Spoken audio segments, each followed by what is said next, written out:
আজি আমাৰ সাংবাদিক বন্ধুসকল অহাৰ কাৰণে আমি ধন্যবাদ যাচিছোঁ।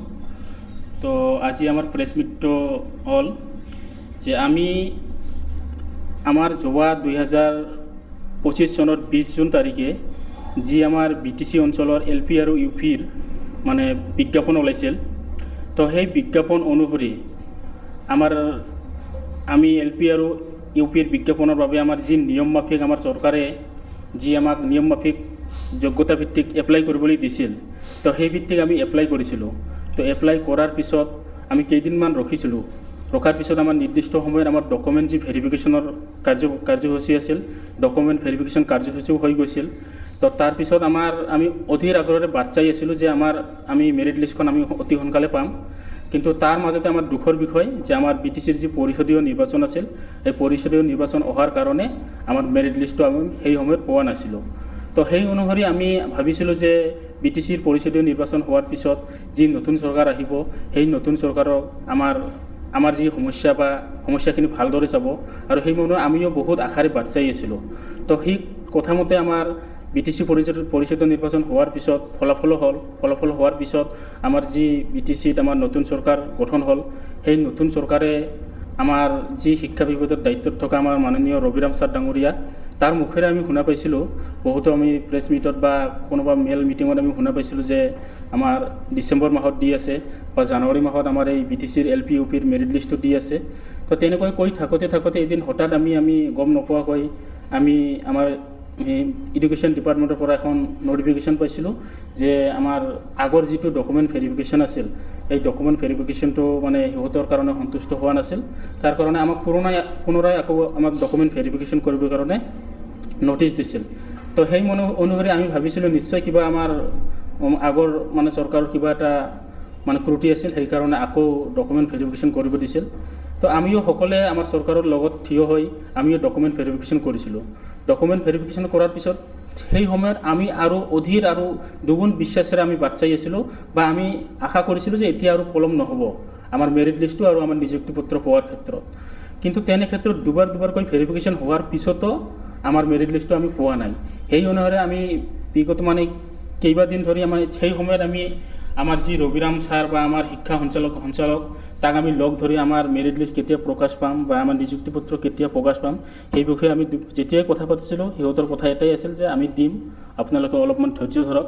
তেনেকৈ ধৈৰ্য ধৰি আমাৰ যি অসমৰ বিধানসভা নিৰ্বাচন আছিল, বিধানসভা নিৰ্বাচনৰ অধিসূচনা জাৰি হৈছিল। তো অধিসূচনা জাৰি হোৱাত আমি জানো যে তেনে সময়ত আমাৰ বিভাগীয় কাম কাজ একো নহয়, আৰু নতুনকৈ আমি নিযুক্তি পত্ৰ পোৱাৰ ক্ষেত্ৰত এইটো মানে অধিসূচনাৰ মানে বিৰোধী হয় এইটো।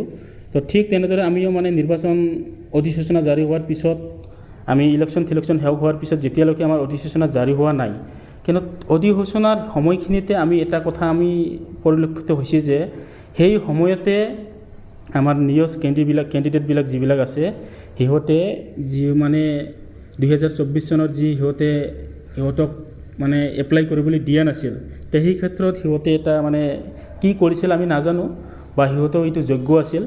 এইবিলাক ক্ষেত্ৰত মানে সিহঁতক 56 কেণ্ডিডেটক সিহঁতক নিযুক্তি দিছিল। তেনে ক্ষেত্ৰত আমি আকৌ আৰু বেছি হতাশ হৈছিলোঁ যে যদি MCC জাৰি থকা সময়ত যদি সিহঁতকো দিব পাৰে, তেনেহ'লে নিশ্চয় আমাকো দিব পাৰে। তো তথাপি আমি একো মানে পৰিৱেশটো আমি একো বেয়া নকৰি আমি একেহাৰে বাট চাই আছিলোঁ যে নিশ্চয় আমাৰ বিধানসভা ইলেকশ্যনটো শেষ হোৱাৰ পিছত আমাৰ মেৰিট লিষ্টটো দিব।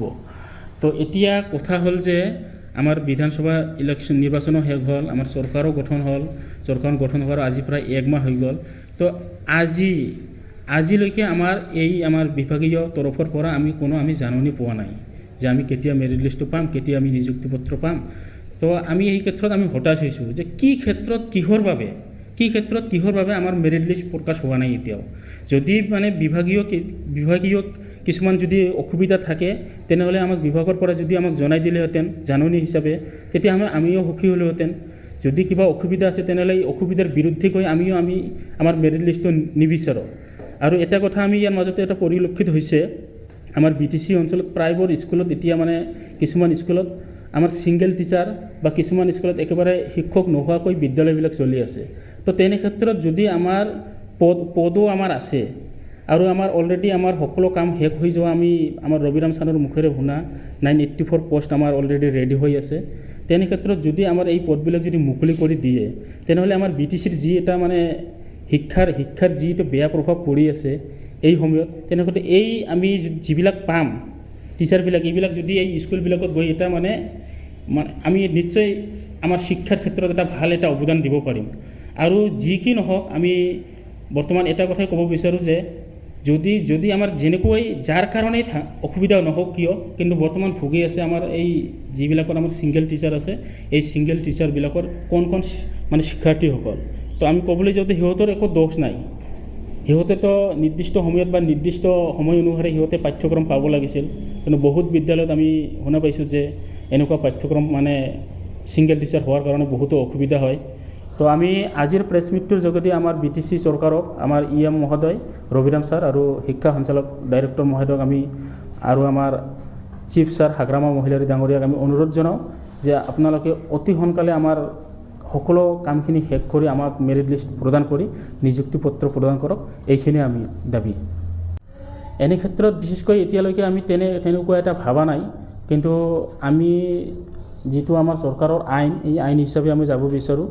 তো যদি আমাৰ আৰু আমি দেখোঁ যে আৰু লেহেমীয়া গতিত কাম কাজ কৰি আছে, তেনে ক্ষেত্ৰত আমি RTI ফাইল কৰিম বুলি এখন ভাবিছোঁ, যে RTIৰ যোগেদি আমি নিশ্চয় গম পাম যে কি পৰিস্থিতিত কিহৰ বাবে আজি মানে আমাৰ মানে মেৰিট লিষ্টটো দিয়া নাই। এইটো পলম কৰে তেতিয়াহ'লে আমাৰ এই BTC অঞ্চলৰ যিমানবোৰ স্কুল আছে, আমি শুনামতে কিছুমান স্কুলত এজন শিক্ষক আৰু কিছুমান স্কুলত 0 শিক্ষকো আছে। তেনেহ'লে নিযুক্তি প্ৰক্ৰিয়া যিমানেই পিছ পৰি থাকিব সিমানেই কি হ'ব, আমাৰ এই কণ শিশুবিলাক যিবিলাক অবুজ সেইবিলাকৰ ওপৰত প্ৰভাৱ পৰিব। তো গতিকে আমি হাগ্ৰামা ছাৰক অনুৰোধ জনাওঁ যাতে সোনকালে নিযুক্তি পত্ৰ দিয়ে।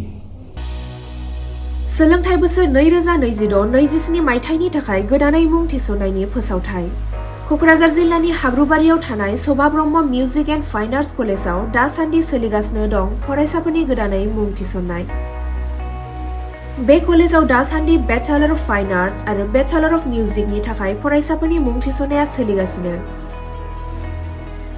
बेचेलर अफ फाइन आर्ट्स आयदायाव painting, graphics, applied arts, sculpture आरो बेचेलर अफ मिउजिक आयदायाव हिन्दुस्तानी मिउजिक भकेल, Kathak dance, tabla, violin, Bodo' folk डान्सखौ लानो हागोन।